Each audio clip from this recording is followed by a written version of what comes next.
Karma to Christ ministries आपका स्वागत करती है। आइए हम परमेश्वर के वचन पर चर्चा करें। आज का वार्तालाप का शीर्षक स्वीकार करो और चंगे हो जाओ।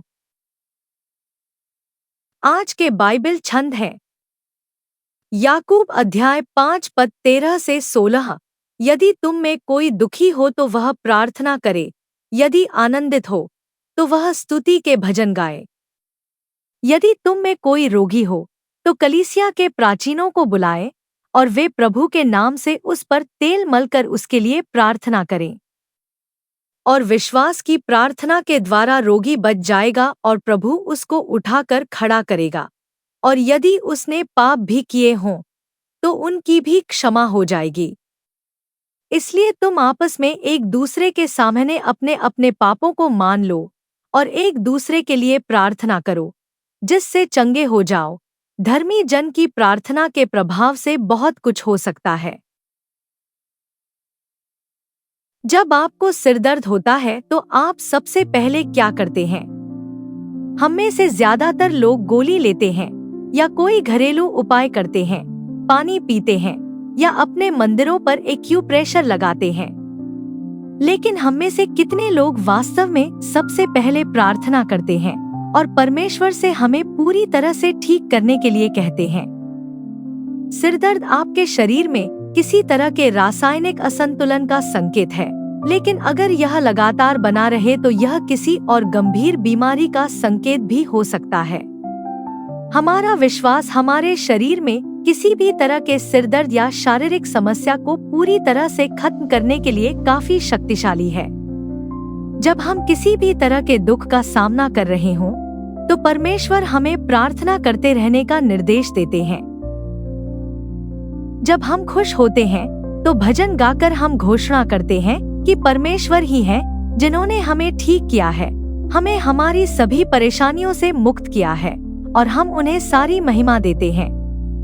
यह हमारे ईसाई जीवन का हिस्सा है और यही हमारे विश्वास को इस हद तक बढ़ाता है कि चाहे कोई भी चुनौती क्यों न हो, हम उस पर विजय प्राप्त करेंगे। सर्जरी या उपचार शुरू करने के लिए डॉक्टरों के पास जाने से पहले अपने कलीसिया के बुजुर्गों को बुलाने और उनसे आपके लिए प्रार्थना करने और आपको तेल से अभिषेक करने के निर्देश को नजरअंदाज न करें। हो सकता है कि आपके पास ठीक होने के लिए जरूरी विश्वास न हो, लेकिन किसी और के पास हो सकता है। हालांकि अगर आपको लगता है कि आप उन्हें बिना किसी कारण के परेशान कर रहे हैं या आपको यह बीमारी झेलनी चाहिए, तो आप शैतान की बात सुन रहे हैं और परमेश्वर के निर्देशों की अनदेखी कर रहे हैं।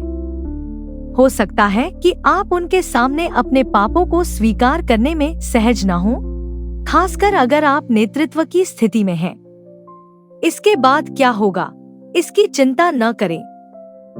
थोड़ी शर्मिंदगी का सामना करना, परमेश्वर के निर्देशों का पालन करने के लिए उनके द्वारा सम्मान वापस पाना, बीमारी में मरने से बेहतर है। अगर वे वास्तव में अनुग्रह से भरे हुए हैं और परमेश्वर ने उनके लिए जो कुछ किया है उसके लिए आभारी हैं, तो वे आपकी निंदा नहीं करेंगे, बल्कि आपके लिए प्रार्थना करेंगे और आपकी कमजोरी में आपकी मदद करेंगे। कौन जानता है, शायद यह घातक बीमारी ही वह चीज है जिसकी आपको अपने लगातार पाप के कारण आध्यात्मिक मृत्यु का सामना करने से मुक्त करने के लिए जरूरत थी। अगर आप अभी भी किसी के सामने अपने पाप को स्वीकार नहीं कर सकते हैं, तो बस अब और पाप न करने का फैसला करें और नए सिरे से शुरुआत करें।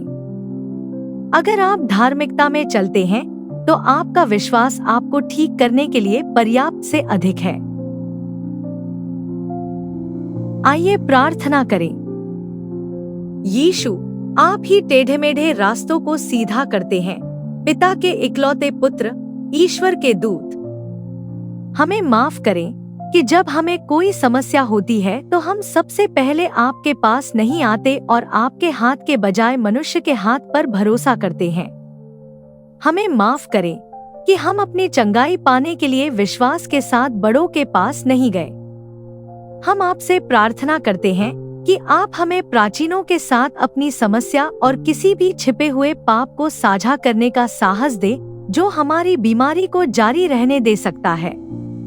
आपका धन्यवाद कि हमने पूर्ण चंगाई और बहाली का वादा किया है। हम प्रार्थना करते हैं कि हमें ऐसे नेता और पासबान मिले जिनके साथ हम बैठ सकें और अपनी समस्याएं साझा कर सकें और उनके पास यीशु का हृदय हो। हम अपने प्राचीनों के लिए और अधिक अभिषेक की मांग करते हैं ताकि वे प्रार्थना कर सकें और जरूरतमंदों को किसी भी तरह की बीमारी से मुक्ति दिला सकें। अपने कलीसिया को जरूरतमंदों के लिए चंगाई और बहाली का घर बनने दें। हम यीशु के महान नाम से प्रार्थना करते हैं। आमीन।